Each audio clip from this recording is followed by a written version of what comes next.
என்ன குழம்பு வைக்கலாம் டெய்லி யோசிச்சு டயர்டாகிடுறோம். இன்றைக்கி சூப்பரான ஒரு கத்திரிக்காய் கிரேவி பண்ணலாம். 4-5 ஸ்பூன் எண்ணெய் விட்டுக்கங்க. கத்திரிக்காய் இந்த மாதிரி பெரிய துண்டாக நறுக்கி சேர்த்துக்கங்க. லேசாக வதங்கட்டும்.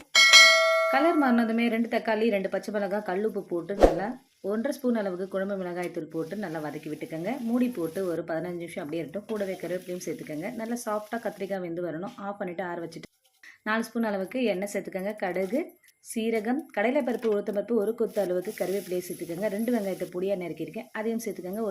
ஒரு ஸ்பூன் இஞ்சி பூண்டு விழுது, 1/2 ஸ்பூன் பெருங்காயத்தூள் சேர்த்து நல்லா பொன்னிறமாக வதக்கி எடுத்துக்கங்க. 1/4 ஸ்பூன் மஞ்சப்பொடி, 2 பல்ஸ் வச்சு கத்திரிக்காய் வெந்த மாதிரி அரைச்சி எடுத்துக்கங்க. அப்படியே நம்ம எண்ணெயில் சேர்த்துக்கலாம். 2 ஸ்பூன் அளவுக்கு தண்ணி மட்டும் சேர்த்து அந்த ஜாரில் இருக்கிறது அப்படியே சேர்த்து வச்சுக்கோங்க. தண்ணி எதுவுமே நிறைய சேர்க்கக்கூடாது. கொஞ்சமாக உப்பு சேர்த்து நல்லா வதக்கி விட்டுக்கங்க. ஆல்ரெடி வெந்த கத்திரிக்காய் தான், ரொம்ப நேரம் வைக்க வேண்டியதில்லை. நல்லா எண்ணெய் பிரிஞ்சு வந்ததுமே கொத்தமல்லியை தூவிட்டு ஸ்டவ் ஆஃப் பண்ணிவிடுங்க. இட்லி, தோசை, சப்பாத்தி, ரைஸ் எது கூட வேணாலும் சாப்பிடலாம். அவ்வளோ டேஸ்டியாக இருக்கும். செஞ்சு பாருங்கள், எப்படி இருக்குன்னு சொல்லுங்கள்.